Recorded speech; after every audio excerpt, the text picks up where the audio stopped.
আসসালামু আলাইকুম রহমতুল্লাহি ওয়া বারাকাতুহু। সম্মানিত দর্শক শ্রোতা, আপনারা লক্ষ্য করেছেন যে গতকাল রাজবাড়িতে একজন মানুষকে কবর থেকে তার লাশ উদ্ধার করে বের করে এরকম রাস্তার মধ্যে আগুনে জ্বালিয়ে ভস্ম করে দেওয়া হয়েছে। আসলে এই ঘটনাকে আমরা তীব্র নিন্দা জানাই।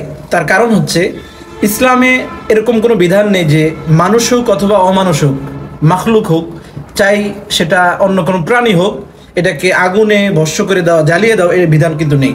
হযরত আলী রাদিয়াল্লাহু তাআলার কাছে কিছু এরকম জিন্দিককে উপস্থিত করা হয়েছে, তিনি তাদেরকে আগুনে জ্বালিয়ে দিয়েছিলেন। পরবর্তীতে হযরত ইবনে আব্বাস রাদিয়াল্লাহু তাআলা আনহুমা সেই ঘটনা জানতে পেরে তিনি বলেছেন যে আমি হলে সেটা করতাম না। পরবর্তীতে হযরত আলী যখন হযরত ইবনে আব্বাসের এই আফসোস শুনেছেন, তখন তিনি বলেছেন যে না, হযরত ইবনে আব্বাস সঠিক আছেন, অর্থাৎ তিনি সুন্নাহ পালন করেছেন। তার মানে কি বোঝা যায়? রাসূল আকরাম সাল্লাল্লাহু আলাইহি ওয়াসাল্লাম প্রথমে ইসলামের প্রাক যুগে উনি এরকম শাস্তি হিসাবে জ্বালিয়ে ভস্ম করে দেওয়াটা জায়েজ বলেছেন, কিন্তু এটা খুব অল্প সময়ের জন্য।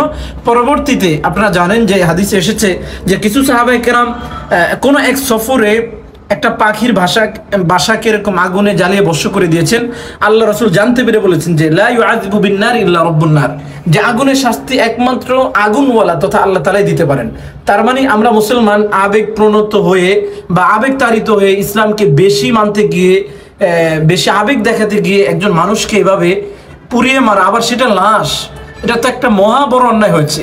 আমি মনে করি আমরা যারা ইসলামকে ধারণ করি, আমরা যারা ইসলামকে সাপোর্ট করি, আমরা যারা জনমানুষকে ইসলামের প্রতি আহ্বান করি, তাদের এই বিষয়ে কথা বলা উচিত।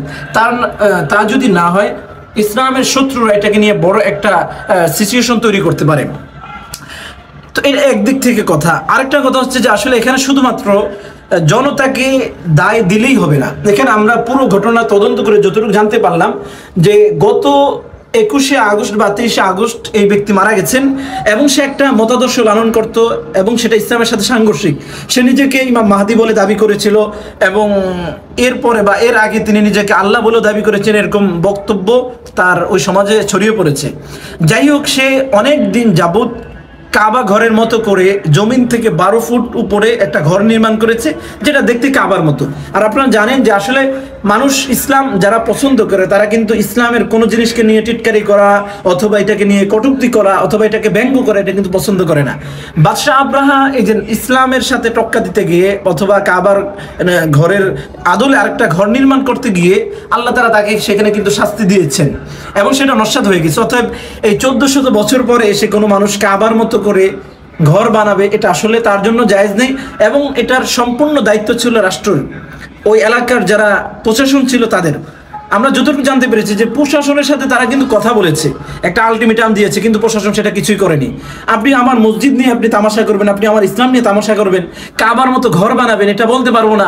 আর যখন মানুষ ক্ষুব্ধ হয়ে একটা অনৈতিক যখন কোনো কাজ করে, এটা নিয়ে আপনি প্রশ্ন তুলবেন, অবশ্যই এর আগের কথাগুলো আপনাদের মাথায় থাকা উচিত যে প্রশাসনের সাথে কথা বলেছেন, প্রশাসন কোনো গ্রাহ্য করেনি, প্রশাসন আলটিমেটাম গ্রহণ করেনি, প্রশাসন তাদের সাথে বসেনি, বা কমপক্ষে এতটুকু করতে পারতো যে সেই কাবার আদলে 12 ফিট ঘরটাকে চূর্ণ বিচ্ছিন্ন করে দিত, তাহলে কবরটা অক্ষত থাকতো। কিন্তু সেটা তো করলো না। এখন জনতা যখন আলটিমেটাম দিয়েছে, সরকারকে হুঁশিয়ার করেছে, তারপরে যখন করেছে এটা নিয়ে ব্যঙ্গ করা, এখন মুসলমানকে দায় করা, আমি মনে করি এটা একটা মুসলমানদের প্রতি জুলুম।